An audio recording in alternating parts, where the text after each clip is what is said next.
involved with the Air Cadets. You know, maybe got some youngsters who want to join the services. All the services are covered here. We've got absolutely everybody. If you're walking around the Airshow village, down on the beach, you can go and have a chat, go and have a sit in some of the vehicles they've got there as well. It gets bigger and better every single year. 25 years, it's difficult to do that, but we do seem to do it every year. There's something different to have a look at. Yeah, well, you're busy thanking people. I just want to include Mark and all his team of wonderful people in the tourism department, Sefton Council, doing a fantastic job. And I must admit, it's great. They have some big decisions to make, of course, every year, and they made a big one last night with the weather forecast and the Saturday night full on weather. We've got today has been absolutely glorious, and we're going to do it all over again tomorrow. But also a huge number of other partners been working with us as well. The Royal Air Force Woodvale, of course, just down the road there, Liverpool University Air Squadron, Ocean Plaza, West Lancashire School, Southport Heritage Aircraft Pilots, so many different. Of course, all the emergency services have to be on extra duty as well this weekend. The Southport Offshore Rescue Trust, RNLI, Merseyside Police, the Fire, Coast Guard and Ambulance Services, and the St John's Ambulance people, of course, as well. Without whom none of this would happen. It takes a lot of people to set this up, so please give them a wave and a smile and a pat on the back as you leave the show. Don't look at the camera! Don't look at the camera! Because it's just such a gorgeous evening and a rare treat in September. So keep your eyes peeled now to the far left-hand side, looking down to the south. Just a couple of minutes now, the Lancaster is on its way in.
Coming in from the far south, low 4 Merlin engines in formation, and of course that announces the arrival of, without doubt, the most famous and successful Royal Air Force heavy bomber of World War II. It is a legend that lives on today, and the contribution made by the aircraft and its crews to the freedom of our nation will hopefully never be forgotten. The prototype Lancaster took to the air for its first flight from Woodford, Manchester on the 9th of January 1941, with the first production Lancaster flying later that year in October, and the first Royal Air Force receiving its aircraft on Christmas Eve 1941 to 44 Squadron at Waddington. Please welcome from the Battle of Britain Memorial Flight, the mighty Avro Lancaster.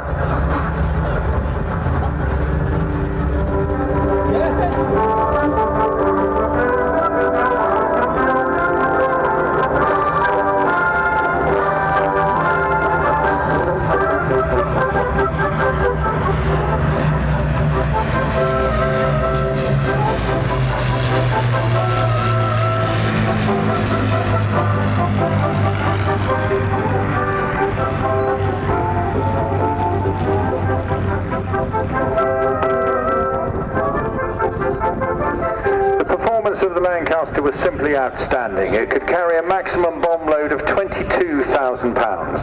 Its maximum level speed with a full load of 15,000 feet was 270 miles an hour, and it could cruise routinely at altitudes above 20,000 feet at a range speed of 200 miles an hour.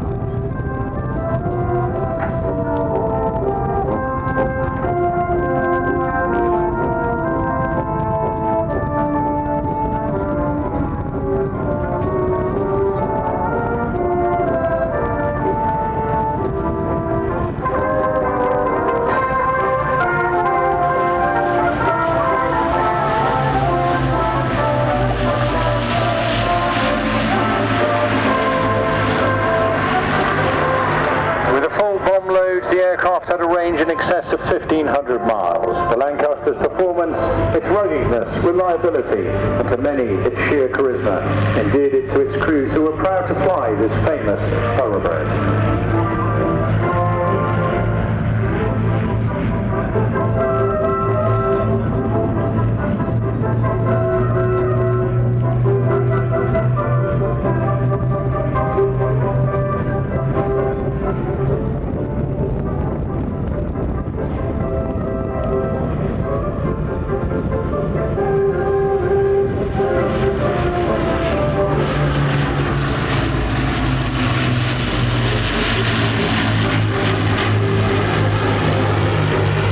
An impressive total of 7,377 Lancasters were built between 1941 and 1946. Of these, 3,500 were lost on operations and another 200 or so destroyed or written off in crashes.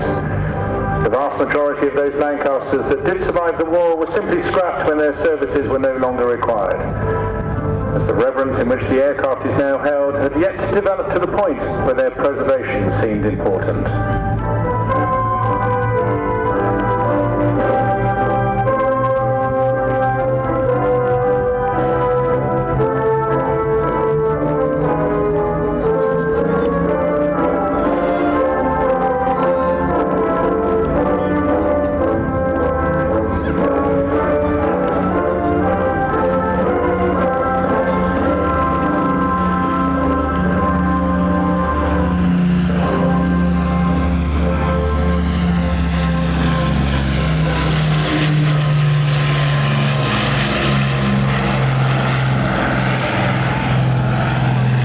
The Lancaster did not carry the weight of the night bombing offensive against Nazi Germany on its own, but was supported by other earlier twin-engine bombers such as the Wellington and the other four-engined Royal Air Force heavy bombers, the Sterling and the Halifax, as well as medium bombers like the de Havilland Mosquito.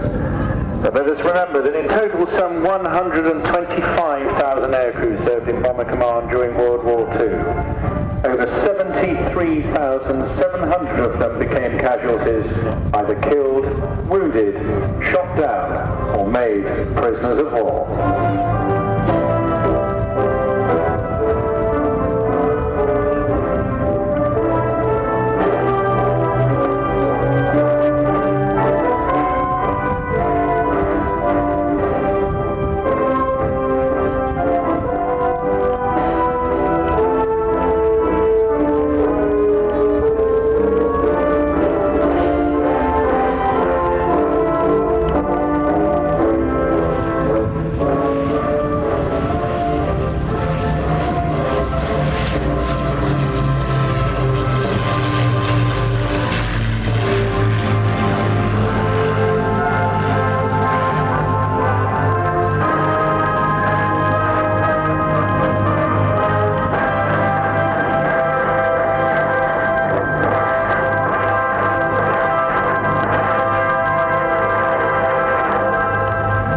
That, ladies and gentlemen, sadly concludes the first day, but what an outstanding way to end it.